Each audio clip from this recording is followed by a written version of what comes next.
South of Los Angeles, the Palos Verdes Peninsula rises out of the Pacific on cliffs 300 feet high. From up here, you can see Catalina Island on a clear day. The neighborhoods have names like Rolling Hills Estates and Rancho Palos Verdes. The median home value runs into the millions. There are botanical gardens, equestrian trails, ocean views from almost every window. People jog past monitoring wells every morning without looking down. They walk their dogs across a carpet of green grass, while pipes beneath their feet pull noxious gas out of the ground. Underneath all of it, running nearly 300 acres along this peninsula, is 24 million tons of buried waste. And the same company that put it there is the one that sold everyone their land. And right now, as we speak, that land is collapsing. In October 1980, a family named the Guion moved into their home on Carrollwood Avenue in Torrance, right at the northern edge of what had been a landfill. Within months, they smelled something wrong. The house had a basement. Gas was seeping up through the foundation. Methane tracked back to decomposing waste beneath the capped surface just a few feet from their property line. The Guions filed a lawsuit. Several other Torrance homeowners reported the same problem. That is when people started asking, what exactly is under the ground here, and how did homes get built this close to it? The answer goes back to 1956. A mining company called Great Lakes Carbon had been pulling a substance called diatomaceous earth out of open pits on the north end of the peninsula for decades. When the deposits ran out, they made a decision. They bought the entire 6,800-acre Vanderlip estate that held the land. Then they stopped mining almost immediately, because they had run the numbers, and the numbers said the land was worth more with houses on it. The exhausted mine site, the open pits, and the worked-out ground were sold to Los Angeles County for $1.1 million.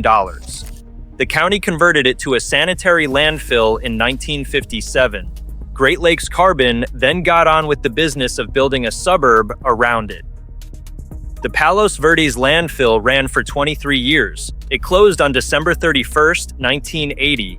The same year, the Guions smelled gas in their basement, having accepted a total of 24 million tons of material since it opened.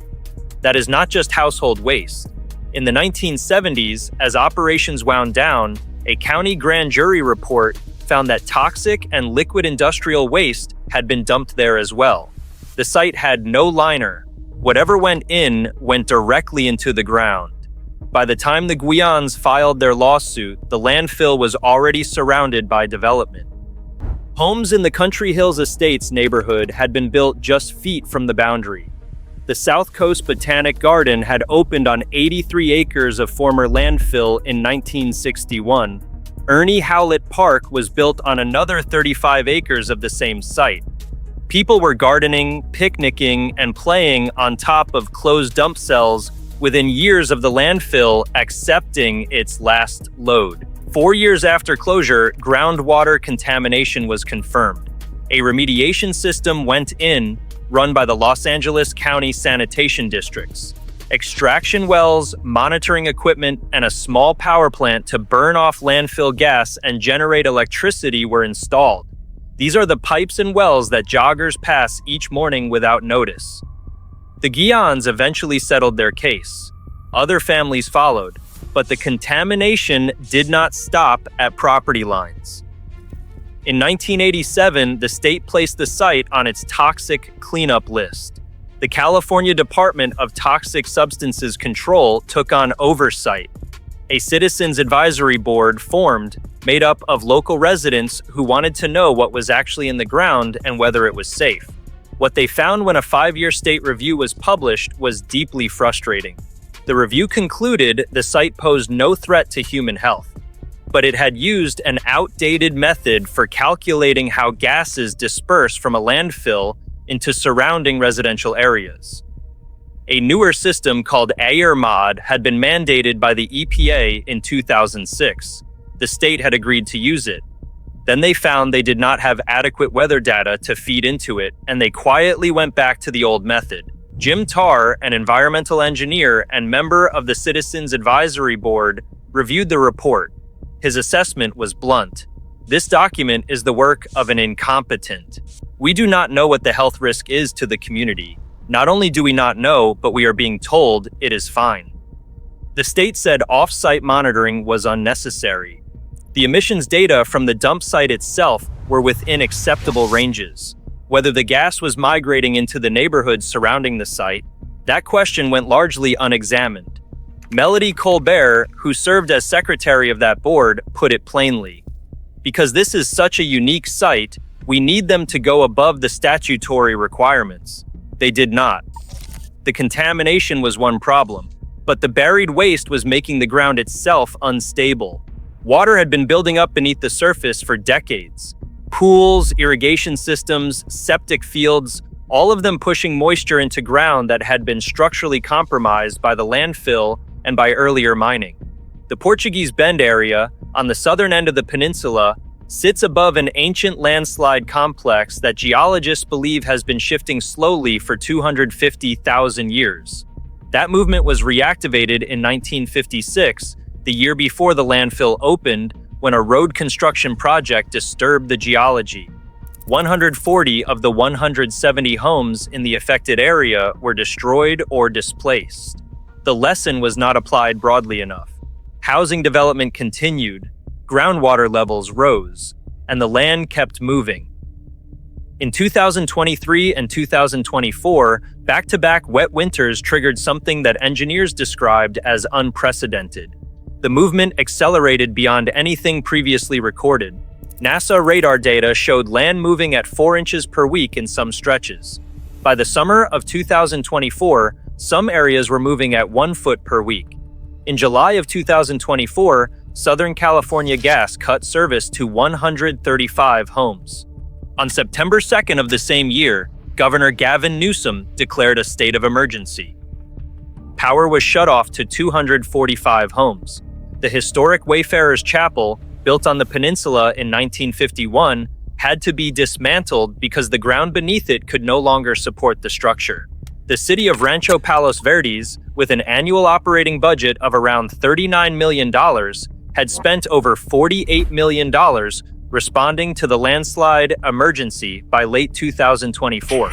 They applied to FEMA for $37.9 million in disaster recovery funding. FEMA denied the claim.